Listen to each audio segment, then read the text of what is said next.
Chapter 12. The canvas of the tent blurred the sun's rays and trapped its heat. Cam laid flat, his hands clasped on his stomach and his ankles crossed. He glanced toward Maggie. Her legs were tucked into her chest, her body rolled into the fetal position. He wanted fresh air, but didn't want her waking up alone. While he held her, she'd cried for most of the night. 10 years of pent-up anger and hurt finally escaped. After being brutally raped by a gang of teenage boys, she'd buried her feelings deep and kept her secret, all because of an unwarranted shame and to save her father's political career. What a beautiful, vibrant, and strong woman. Maggie opened her eyes. "Good morning." She scooted toward him, wiggled under his arm, and tucked her face against his neck. Her face was still swollen from her emotional breakdown. What he wouldn't give to get his hands on those bastards. "You okay?" He gave her a squeeze. "Sorry." She tossed a leg across his sweatpants. "For what?" "You agreed to take me hiking, not..." He gave her another squeeze and kissed the top of her head, his eyes shifting to the valley between her breasts, a haven made visible by her tank top. A full erection throbbed, and he rolled his eyes toward the ceiling of the tent. "I'm the one who should be sorry. I've been tough on you these past couple of days." Maggie slipped her hand under the waistband of his sweatpants and curled her cold fingers around his erection.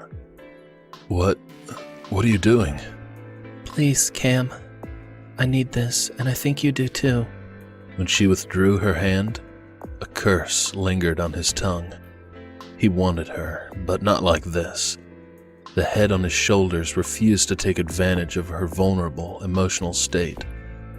If only his other head would stick to the plan. Blood rushed to his cock and he bit back a curse. She crawled down his body and knelt between his legs. Cam dug his heels in and lifted his body. She slid his pants to his knees, tucked her fingers in the slit of his boxers, and gripped the base of his shaft. Cam laid back and groaned, his fingers clenching the plastic beneath him. Maggie leaned over him, her long hair sweeping across his thighs and cock. Flicking her hair to one side, she ran her tongue along the inside of his thigh. With her hands spread on his inner thighs, she slid him into her mouth, inching her splayed fingers higher until they grazed his sack.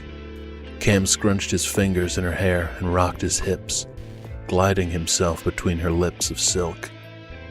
When his cock grazed the back of her throat, a flash of heat swept through him, his skin ablaze, his eyes damp with tears. "Maggie," he growled, his hand palming the back of her head, his fingers knotted through her hair. He jerked to a sitting position, pulled her up his body, and laid her flat. Sprawling beside her, he braced his weight on his forearm. He hadn't been with a woman in a long time, and if he was doing this, he would do it right. "There's no halfway with me. Are you sure you want this?" Biting her bottom lip, she nodded. He gazed into her green eyes, searching for understanding, and found none. She had no clue what a disaster a relationship with him would be. "Use your words. Say you want me, because you have to know that I'm not easy to..." "I want you." He unfastened the button of her white shorts and pulled down the zipper. "Life with me won't be easy."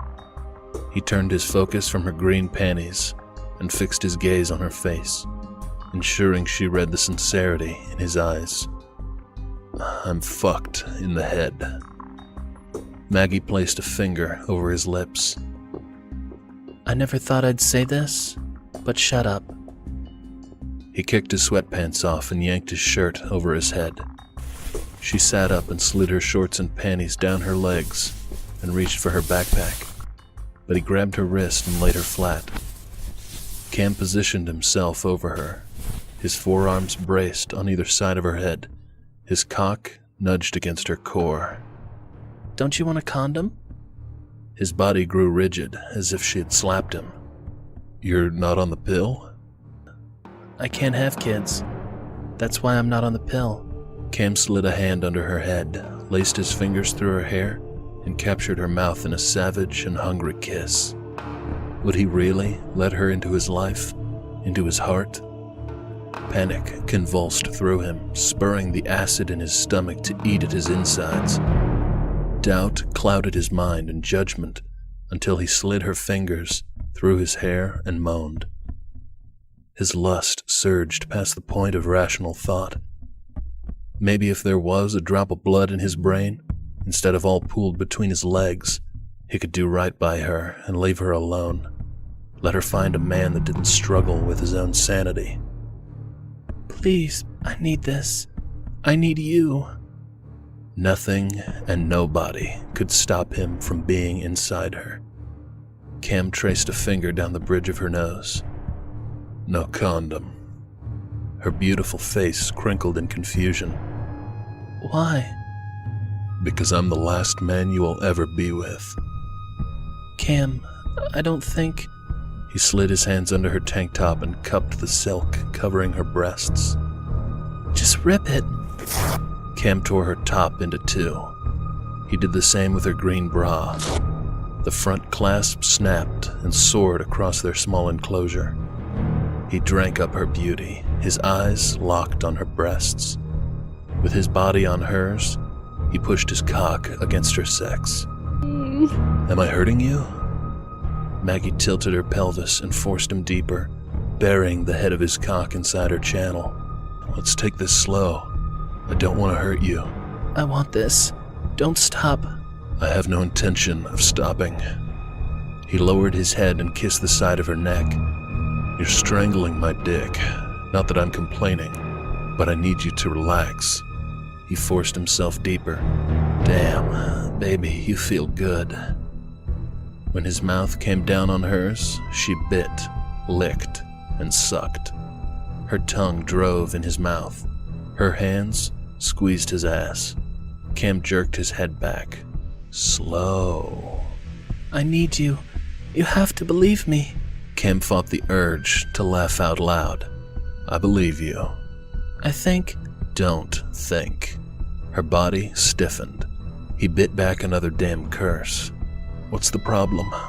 I mean, have things changed so much in 5 years that I don't know how it's done anymore? No, it's just... He clamped his hand over her mouth. Shut your trap.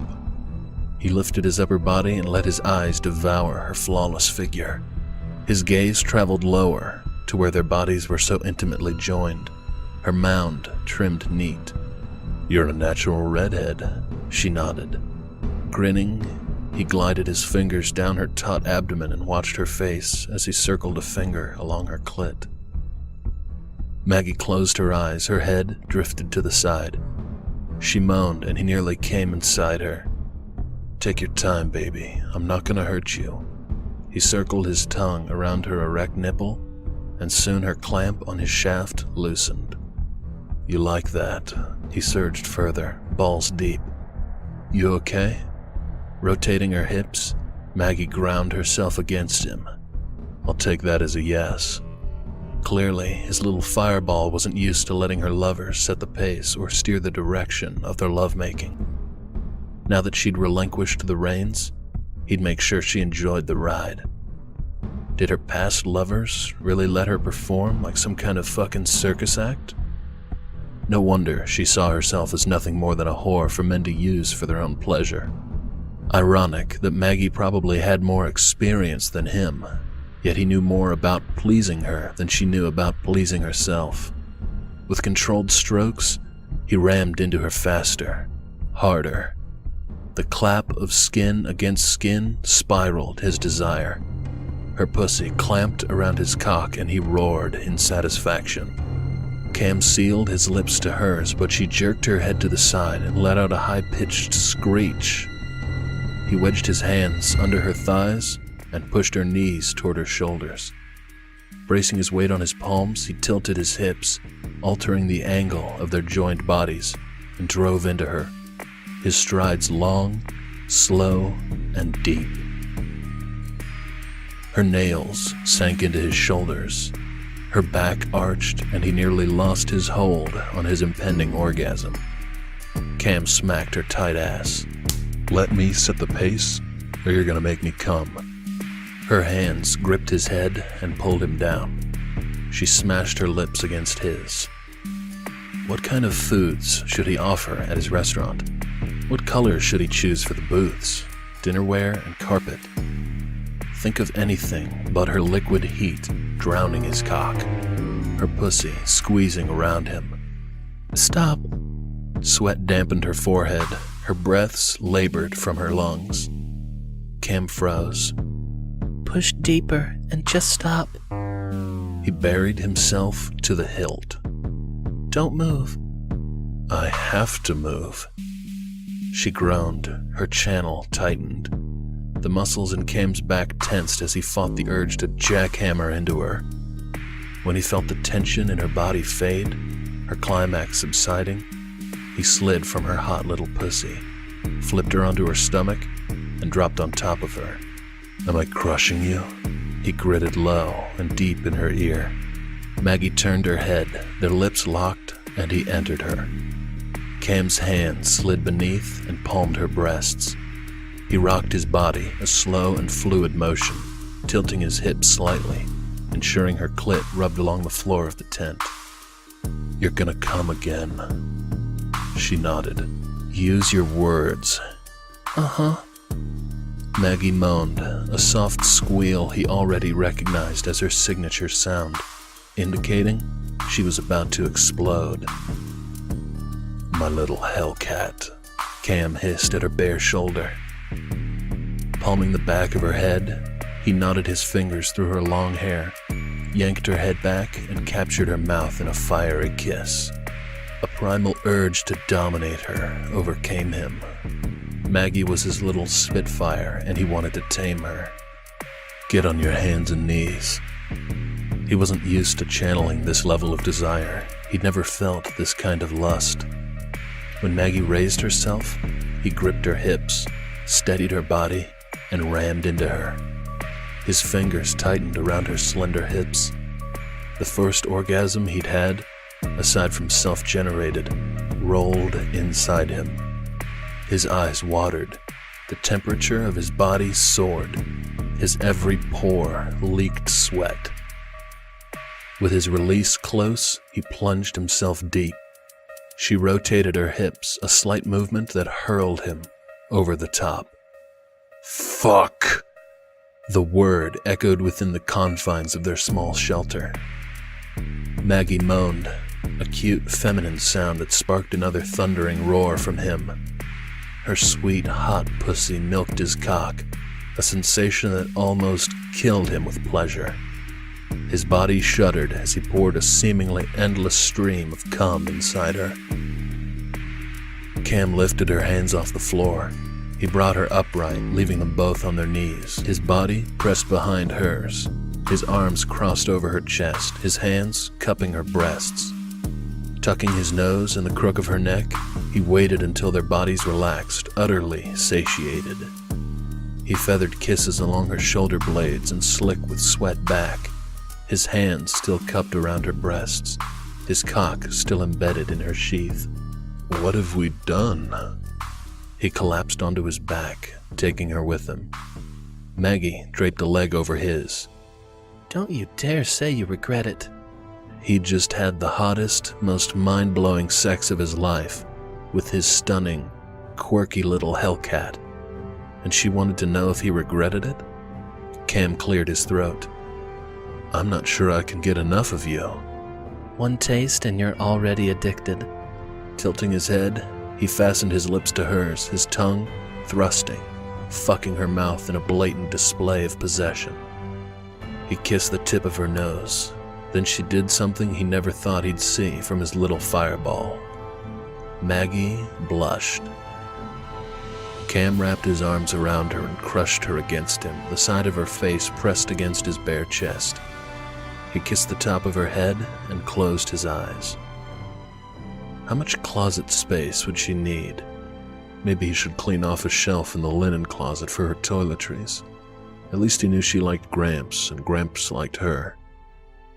If he hadn't tried to kill himself, he might never have met her. Ironic that his attempt on his own life had led him to the one person he now lived for. He loved her, and he would love her the rest of his life. Cam glanced down and discovered she'd fallen asleep. Guilt nagged at him. He'd taken advantage of her fragile state and mated with her like some kind of wild beast. He scooted from under her, got dressed, and quickly left the tent. After relighting the fire, he watched the flickering flames. He no longer wanted to die, but hadn't a clue how to live, how to love.